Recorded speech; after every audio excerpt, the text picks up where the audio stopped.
2025 সালের প্রথম 3 মাসে শক্তিশালী প্রবৃদ্ধি অর্জন করেছে চীনের সামুদ্রিক অর্থনীতি।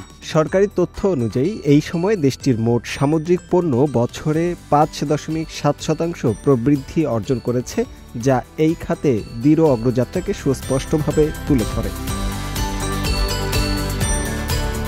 চীনের প্রাকৃতিক সম্পদ মন্ত্রণালয়ের সর্বশেষ পরিসংখ্যান অনুসারে প্রথম 3 মাসে চীনের সামুদ্রিক পণ্য 2.5 ট্রিলিয়ন ইউয়ানে পৌঁছেছে। এই প্রবৃদ্ধির হার একই সময়ে জাতীয় জিডিপির বৃদ্ধির হারকেও 0.3% পয়েন্ট ছাড়িয়ে গেছে, যা সামগ্রিক অর্থনীতিতে সামুদ্রিক খাতের ক্রমবর্ধমান গুরুত্বের ইঙ্গিত বহন করে। ঐতিহ্যবাহী সামুদ্রিক শিল্পগুলো স্থিতিশীল কার্যক্রম বজায় রেখেছে এবং ধীরে ধীরে উন্নতির পথে অগ্রসর হচ্ছে।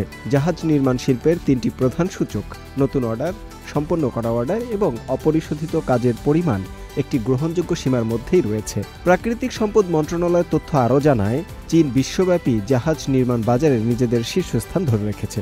বিশেষ করে নতুন কাজের অর্ডারের ক্ষেত্রে দেশটির প্রবৃদ্ধি উল্লেখযোগ্য। সামাজিক অর্থনীতির এই ইতিবাচক প্রবৃদ্ধি চীনের উপকূলীয় অঞ্চলের অর্থনৈতিক উন্নয়নে গুরুত্বপূর্ণ অবদান রাখছে এবং ধারণা করা হচ্ছে এই ঊর্ধ্বমুখী ধারা আগামীতেও অব্যাহত থাকবে।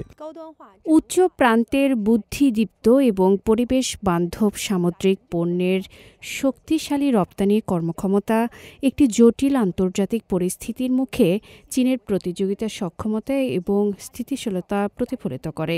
প্রথম প্রান্তিকে অব্যাহত জাতীয় সামষ্টিক অর্থনৈতিক নীতির কারণে বাজারের আস্থা বৃদ্ধি পাচ্ছে এবং সামুদ্রিক অর্থনীতির দীর্ঘমেয়াদী ইতিবাচক প্রবণতা অপরিবর্তিত রয়েছে। চীনের নীল গোলার্ধের নির্মাণ স্থিতিশীল অগ্রগতি লাভ করেছে, যেখানে সামুদ্রিক মৎস্য উৎপাদনের পরিমাণ বছরে 4.5% বৃদ্ধি পেয়েছে, যা সামুদ্রিক জলজ চাষের স্থিতিশীল সরবরাহ সক্ষমতা প্রদর্শন করে। চীনের প্রাকৃতিক সম্পদ মন্ত্রণালয়ের তথ্য অনুযায়ী জাহাজ ও সামুদ্রিক প্রকৌশল সরঞ্জামের রপ্তানিও টানা 14 বছর ধরে ঊর্ধ্বমুখী প্রবণতা বজায় রেখেছে, যা প্রথম 3 মাসে 10.8% বৃদ্ধি পেয়েছে। এছাড়া বায়ু বিদ্যুৎ উৎপাদনকারী ইউনিটের রপ্তানি 43.2% বৃদ্ধি পেয়েছে।